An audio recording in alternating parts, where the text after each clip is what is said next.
Hey everyone, if your HomePod mini is not responding or acting up, don't worry, I've got you covered. In this video, I'll show you how to fix this issue step by step. Let's get started.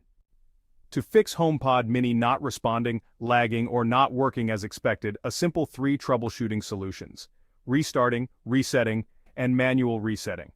Before resetting, try restarting it first.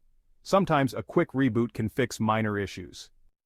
The easiest way to restart and reset your HomePod mini is through the Home app on your iPhone or iPad. Here's how. First, restart it.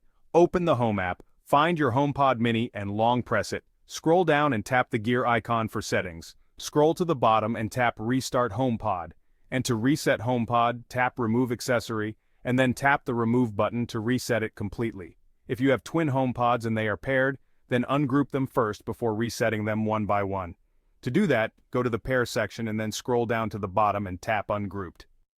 If you can't reset it through the Home app, you can do it manually. Unplug your HomePod mini for 10 seconds, plug it back in and wait another 10 seconds. Touch and hold your finger on top of the HomePod. The white light will turn red. Keep holding. Siri will say it's about to reset. Once you hear 3 beeps, release your finger.